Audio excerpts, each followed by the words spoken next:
With quality brand name products at affordable wholesale prices, Cash and Carry is the perfect place to shop. Whether shopping for individual, business, churches, or more, Cash and Carry is sure to meet your needs.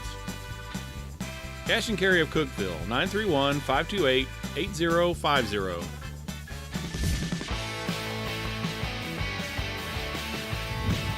Off the bye and ready to roll. Hello, everyone, and welcome to the Marcus Satterfield Show presented by IWC Cash and Carry. Star of the show, Tennessee Tech football coach Marcus Satterfield. I'm your host, Dylan Vazano. And, of course, the Golden Eagles did not play last week. They were on their bye. They go this week, Saturday, against the University of Tennessee, where kickoff from Neyland Stadium, 3 o'clock Central, and then 4 o'clock Eastern. Coach, of course, on the bye. How'd you spend it? How'd it treat you guys? We needed it. We had to rest up, physically and emotionally. Going 12 straight weeks takes a toll on everyone. So to be able to kind of take a step back, evaluate what we've done thus far, what we need to work on to finish the season out strong the final 3 weeks, it was a great time for us to have a bye week. And then moving forward, we've got a chance to finish and build some momentum for recruiting, which will be huge for our program in the future. Well, of course, without playing the game, normally this is the time we do the highlights. So we're going to have to throw an audible at you. We're going to do something completely different. We're going to take 5 Tennessee Tech players, talk about them, give you some stats, show you some highlights as well. So let's just jump right into that. Introducing Golden Eagle Spotlight. That is brought to you by Wendy's of Cookeville.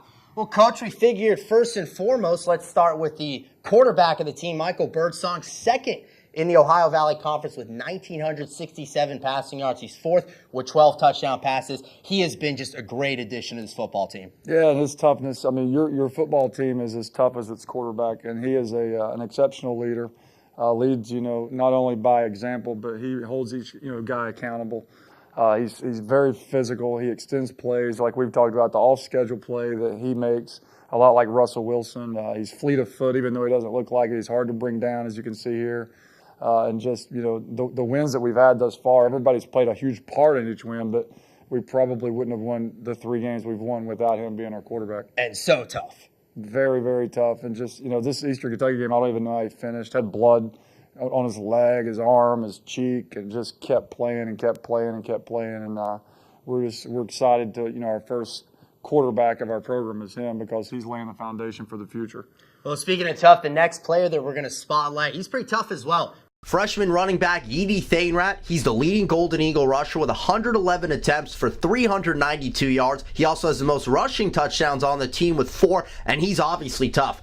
I mean, only a freshman, and Coach, the potential on him seems like sky's the limit. The potential is sky's the limit. It's amazing he's only got 392 yards. I mean, we have to block a lot better for him. I mean, he's so explosive with the ball, without the ball. Every conference coach comes up to me and talks to me about number 8 and how physical he is without the ball and his pass protection, and when he does have the ball, how he runs, and he punishes you and gives you body blows when he's running the football. He knocked a couple guys' helmets off at Jacksonville State with his physical play, and I think the future is very, very bright for Yeedy, and I'll be upset if he's not a 1,000-yard rusher moving forward once we get everything established with our depth up front. Couple of offensive players. Let's shift the discussion to the defensive side of the ball. Up next, senior defensive tackle out of Cincinnati, Ohio. Enter Kevin Robinson-White. He had 35 tackles all of last year. Already has 40 this year, including a sack and 4.5 tackles for loss. Coach, he's a big man right up front. Yeah, right when we got here, I was introduced to Kevin, and coming from Moeller High School, which is a traditional high school powerhouse in Cincinnati. He was used to winning games and playing for championships, and I'm glad that he was in our program to get this thing jump started. His leadership ability is uncanny. The way he plays, he's not always played to the highest level, and that's coming from him. He wanted us to push him this year. He wanted us to hold him accountable to be the best he can be, and I think, like you said, he's already got 40 tackles. He plays every single game as hard as he can. He's hard to block. Not one person can block him. I'm anxious to see how he's going to hold up against Tennessee. With an upper echelon opponent like that, because he's done a great job. Next up, we got sophomore Josh Poplar. He was our player profile last week. Just has a tremendous story and a tremendous season. He is second in the Ohio Valley Conference with 84 tackles. He also has 2 forced fumbles, 2 fumble recoveries, and a touchdown as well. Coach, only a sophomore. He is one heck of a football player. Yeah, he walked on this football team, when Coach Brown was here as a freshman, and he's very unassuming. Like you said, his story really explains, his character and his leadership, how it was developed at an early age. But, went to work. He didn't come in asking for scholarships. He didn't come in, trying to prove anything. He just worked hard every single day. And, we gave him a scholarship before we even played one game, and it's worked out. Our intuition was correct because he plays with a high motor like any linebacker should. He knocks the ball out. He's always around the ball. And, his future, like Edie, is really, really bright, just being a sophomore. And this is really his first year getting to actually play. Play right there, making a huge stop on 4th down, helped Tennessee Tech win that football game against Eastern Kentucky. Well, last but not least, he is a senior cornerback out of Clarksville, Tennessee. The next player we're going to be spotlighting, Malik Hall, tremendous character guy. He's having a great season after leading the nation last year in passes defender. Coach, what about Malik Hall? I mean, a lot like Kevin Robinson-White, early on, I didn't know Malik that well. I knew he was a talented player, but people on the team had told me, he's not really into football. Football's not that important to him. We counseled him, met with him all off season, and he's just bought in at a level that we never saw coming. He'll stand up in front of the team and basically in tears at times talk about how much he loves football and loves the team and wants the team and the program to be great. And he wants to leave a legacy of work ethic and playmaking on this team. And it's just really cool to see a kid like that that's just so absorbed with football now, and it's so important to him. And I think it's going to be a reflection on the rest of his life, how he's going to be able to move forward in his acting or NFL career. Yeah, you mentioned acting. He's no short on charisma for Malik. No, he's already got the acting part down pat. Hopefully, he keeps playing and making plays and has a chance to play at the next level. Well, Tennessee Tech, of course, they did not play this past Saturday, but a lot of teams, the rest of the teams in the Ohio Valley Conference did. So let's take a look at how things went down throughout the conference. Introducing the OVC scoreboard and standings. That is brought to you by the OVC Digital Network. Well, we'll start Southeast Missouri. They had a bounce-back victory after a 1-point loss to Tennessee Tech. They ended up beating OSP by 20. Senior Will Young rushed for a career-high 154 yards and a touchdown. 33-3 was UT Martin over Eastern Kentucky, the lowest amount of points Martin has given up in an OVC game in 6 years. Skyhawks had 509 total yards of offense. JSU won a 21st straight OVC game, largest margin of victory in the series history with Eastern Illinois. Senior quarterback Eli Jenkins, 242 total yards. He's now second place in the OVC on the all-time career offensive list. And then the last game, it was an offensive slugfest in Murray. Tennessee State had 555 yards of total offense, but quarterback for the Racers, Katie Humphreys, had 5 touchdown passes and 398 yards through the air.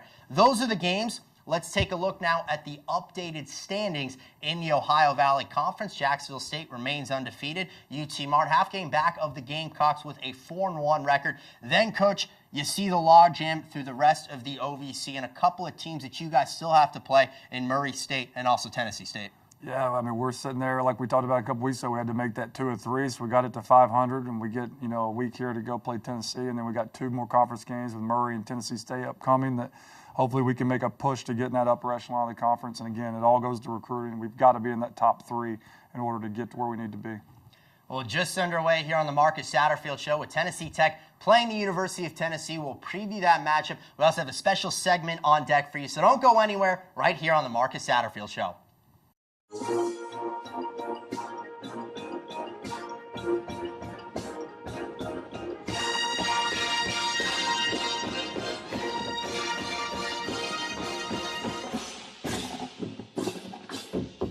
Wherever, whenever, cheering for whoever. There's one place to go for free OVC sports, the OVC Digital Network.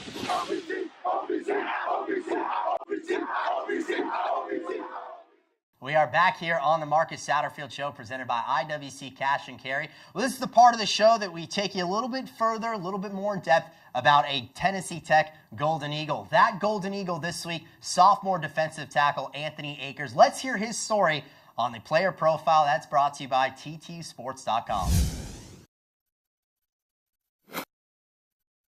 Anthony Akers. I'm a sophomore and I play defensive tackle. I'm from Murfreesboro, Tennessee. I live with my mom and younger brother.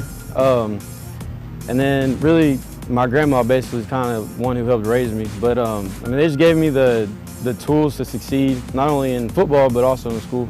You know, I have people on my team that are from Pennsylvania and you know, California, and I could only imagine having nobody to cheer me on at the games besides the fans. But it's fun. It's after every game is like a photo shoot. My earliest memory would probably be, I wasn't really sure about football at the time, but I remember I played for the Ravens was my team, and we were playing the Dolphins. And I came off the line of scrimmage, I was playing defensive tackle, and I hit the guy, and I just stood up and I just looked at him. I just remember looking at him and watching the ball run all the way down the field. I was just looking at him. My most difficult obstacle probably have to be diabetes. I was diagnosed when I was a sophomore in high school. It's really, I don't really see it as an obstacle, honestly. I see it as a challenge, because obstacles, you got to go around them, and challenges, you live with them every day, I guess. But I mean, it's really not been a problem for me.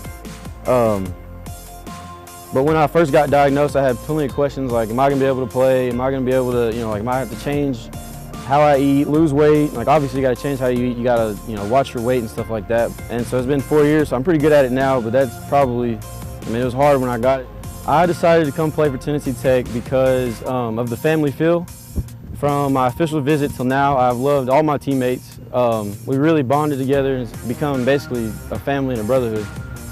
I mean, I think any football player would tell you that, it's hard, I guess, being in school and playing football, but being here at Tennessee Tech with the coaches that we have, they're always pressing you to do good in class, sit in the front row, no hats in the building, pull your pants up, all kinds of stuff like that. So it's just a little disciplines they give us to keep us on track in school. Teammate I look up to is Josh Poplar. Knowing his family and some things he had to go through his whole life, it's crazy. He should not be a college football player right now, but the fact that he is a testament to his determination and will. Our thing in the spring has always stood out to me is fight every day. No matter what you're going through, just get up, wake up, go to work and fight. There's sophomore defensive tackle Anthony Akers. Coach, a little bit more about him maybe. Yeah, I mean, to be a sophomore, he's like some of the other guys, like Kevin Robinson-White acts about 40, like he's about 35, and he's another guy that just from day one has really bought into our program and our standards, and I love this guy because he's just like Josh Poplar. When we had Josh Poplar, Josh never said his name. Like Josh never said Josh's name, right? He was always talking about his teammates, and when a kid like Anthony looks up and says his favorite teammate or whatever that he looks up to is Josh Poplar, that says a lot about him. And he's comes from a great family. He's got a background there of a great high school program and out there in Murfreesboro, won a bunch of games. And anytime you can get guys like that with that leadership ability that are used to winning, we've got a chance to push this thing to a level that we're trying to get to a lot quicker. Well, this next segment, we're going to do things a little bit different here. Coach, I know, friendly guy, made a lot of friends since you come to Cookeville. Some of your best friends, I think this guy. Who's some of your best friends at Cookeville? This is probably my best friend, period. Yeah, Sonny Allen. And when I first met him, I was like, who is this little guy, And then I looked and they said, that's him on the wall in our football office. And he's just got an unbelievable, aura about him. And he loves Cookeville, and he loves Tennessee Tech. And he takes a lot of pride in being a Tennessee Tech Golden Eagle football player, and he's really taken me under his wing and introduced me to a ton of people, put me in situations to help enhance our football program. And like last week, he was counting down the weeks because I told him on our open week I would go with him to tour Mr. Mackey's plant, IWC plant, which coincidentally, does our show. And we went and spent about 2.5 hours with Mr. Mackey and heard the stories and walked around the plant. And Sonny was telling me all these little funny stories about Mr. Mackey and vice versa. So just people like that, that's what makes Cookeville special. That's what makes this football program special. That we got a guy from 1951 that went and played Tennessee, still around helping us build this program. And hopefully that's a great example for guys in our program now to look up to and see what differences they can make moving forward when they're finished playing here. Well, Coach mentioned it. Sonny Allen played the last time Tennessee Tech played the University of Tennessee 65 years ago. He's a Tennessee Tech Hall of Famer. So is Kenneth Broyles. The two of them got together. You just got to watch this. This is Mic'd Up, and that is brought to you by Pepsi.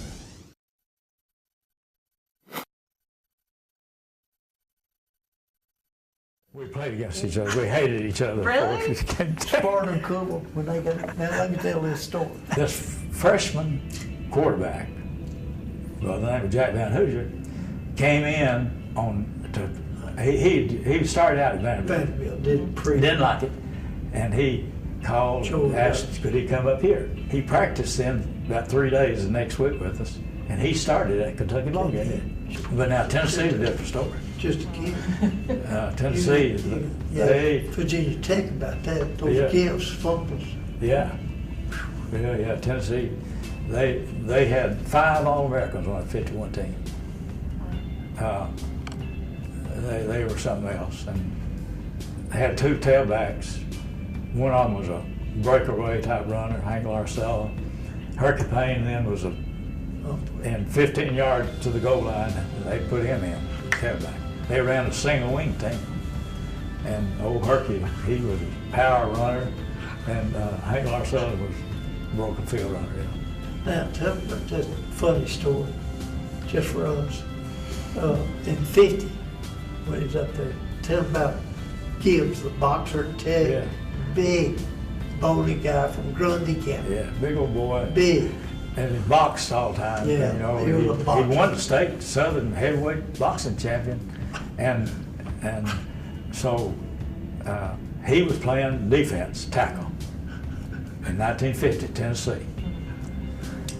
Hank Larcella gets the ball. They fake to the fullback, and old Gibbs, little Gibbs, breaks through the line, and he's running after Hank Larcella and just fixing to put his hands on his shoulder to catch him. Well, that All-American guard looked back and saw that, what was happening. So he just peeled back, and just about the time Gibbs was going to put his hands on his shoulder, he hit Gibbs. Gibbs went in the air about as high as that ceiling. His arms spread out, his legs spread out. He did a cartwheel in the air. Full cartwheel. When he got it, they carried him off the field, brought him over and set him down. I went over to see him because he was my roommate. And I went over and I said, Gibbs, how you feeling? Oh, he said, I'm feeling pretty good. He said, did you see that? I said, everybody in the stand saw it. What do you remember most about that game in 1951? Is there something that stands Well, I out? kind of remember trying to block extra point. And, they would shift. I remember Everybody saw this too. Now he's going to tell you. I'll tell you what. They about, it was a yard and a half between them. And so there was a center, and there was a space, looked like that wide and that wide, on both sides of that center. But they closed that territory. But I knew their snap count, and I thought, well, I'm going right through there, which was a mistake.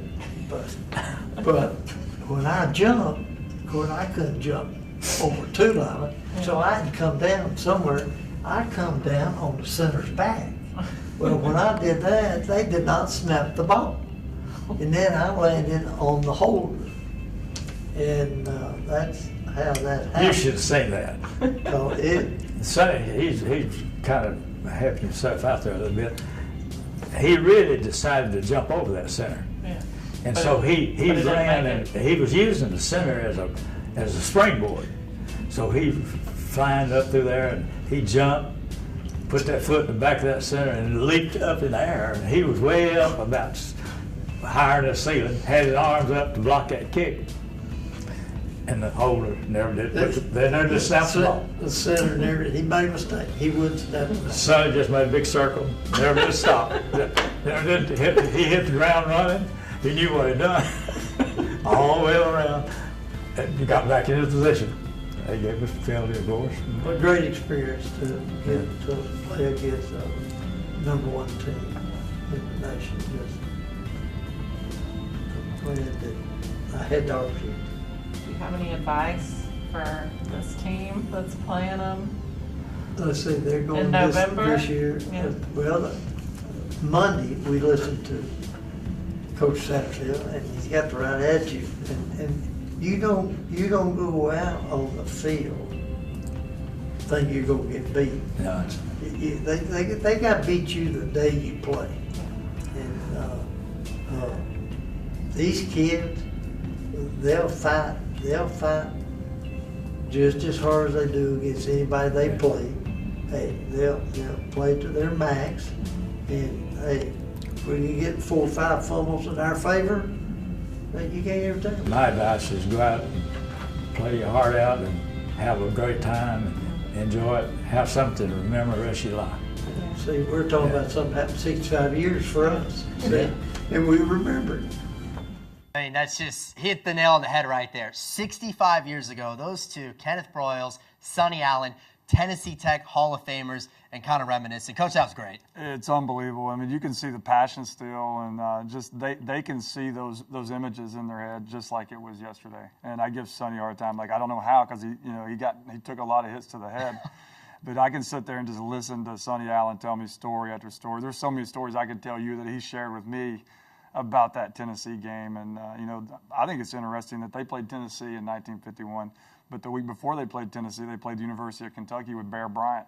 Whoa. And, Sonny loves Bear Bryant because Coach Bryant gave Tennessee Tech like a case full of Coca-Colas. And he thought that was so cool to get those Coca-Colas at halftime. But if you just sit back, and I urge everybody, just sit back and listen to people who've lived the life that you're chasing right now, and you can learn so much, especially from people, like Sonny Allen. I love him. He's one of my favorite. Yeah, he's great. And that game from 1951, now fast forward 2016, we'll preview that matchup with the University of Tennessee when we come back right here on the Marcus Satterfield Show. What are you looking for? A place to belong? A path to a career? A way to make things better? Do you wonder what opportunity looks like? Explore your answers here. Change your world at Tennessee Tech University. Visit tntech.edu/change. Hello again on the Marcus Satterfield Show presented by IWC Cash and Carry.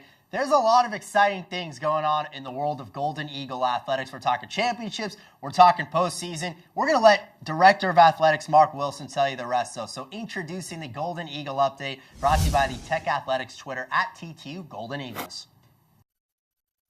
Tennessee Tech's Gilbert Boyd won the Ohio Valley Conference Cross Country Championships, the first ever individual title for a male cross country athlete at Tennessee Tech. Team finished 5th. Boyd was All OVC First Team, Freshman of the Year, Athlete of the Championship. The women's cross country team finished 7th. Michaela Brennick finished 6th overall with a personal best time and a school record time, earning All OVC First Team. The Golden Eagle soccer team is heading to the OVC semifinals. They lost their final regular season match to Eastern Kentucky 0-1. Earned the number 3 seed, beat Belmont 3-0 on Sunday. 2 goals by Daniel Chartouni, 1 goal by Michaela Keys. Just a great opportunity now as they head to Murray, Kentucky and take on Eastern Kentucky in the OVC semifinals, 11 a.m. on Friday. The Golden Eagle volleyball team is home this weekend. They host TSU Friday at 7, Belmont at 4 o'clock for Senior Day on Saturday. The men's golf team participated in the Sanford Intercollegiate, where they finished 4th as a team. A.J. Wilkerson finished 5th as an individual. Basketball is here. Season tickets 931-372-3940. Season kicks off for head coach Kim Roseman in an exhibition game Monday night at 6 o'clock versus North Alabama. Of course, no surprises here. The Regions Bank Athletes of the Week, Gilbert Boyd and Danny Chartouni. Oh, thank you, Mark. As always, from up there, we appreciate it. Letting everybody know about Golden Eagle Athletics. Well, this time at the conclusion of our show, as we do every week, we preview what is on deck for Tennessee Tech. And this week, it's a matchup with the University of Tennessee. So let's talk about this week's opponent, and that is brought to you by the Golden Eagle Golf Club. Coach, University of Tennessee, how do you enter one of these kinds of matchups? Well, with a lot of excitement. Our kids, like Sonny said, they're going to go out there and play as hard as they can. And we know by watching games early on in the year, we talked to our kids about week 2 or 3, Joey Galloway's on ESPN saying anybody in college football can beat anybody as long as there's turnovers. And if you can create turnovers and take care of the football, you can find yourself in the middle of any game that you play. North Dakota State, Iowa is a great example. Our kids know that they've got a lot of good players, national recruits. We know their history. We know that they're the big dog in the state, and a lot of our kids grew up thinking they were going to play for Tennessee. So to get to go to Neyland Stadium and experience Neyland Stadium and play these guys is an unbelievable opportunity. And, all we can do is just go out there and play really, really, really hard and see what happens. Showing you the highlights from Tennessee's last game against South Carolina. Vols have lost 3 games in a row. And you kind of mentioned the excitement. I'm sure it's exciting for the players. Heck, it's exciting for me as a broadcaster, and I'm sure the same goes for you as a coach. Yeah, I mean, I grew up. My dad was a high school coach in East Tennessee. I went to probably just 2 games in 17 years. My uncle played at Tennessee. I was a graduate assistant for Coach Fulmer for 2 years at Tennessee, and got a lot of memories there. My wife's got a national championship ring from Tennessee. She was a GA she was basically Peyton Manning's secretary for a couple of years, and so there's a lot of history in our family. So it is exciting to get to take my own team to Knoxville and see what we can do. Is something that it's a dream come true, and I can't wait to see what we can do on Saturday afternoon. Oh, Saturday afternoon, the kickoff for that game once again will be 3 o'clock Central, 4 o'clock Eastern. Coach, that is going to do it for our show. Same time, same place next week? I'll be here. Okay, he'll be here. Sounds like a plan. We will see you next week. First, how do you follow the game? Well, you can watch it on SEC Alternate Network. You can also listen to it on 98.5 KISS FM, and you can read all about it in the Cookeville Herald Citizen. That's going to do it for this week's Marcus Satterfield Show. We'll see you next week.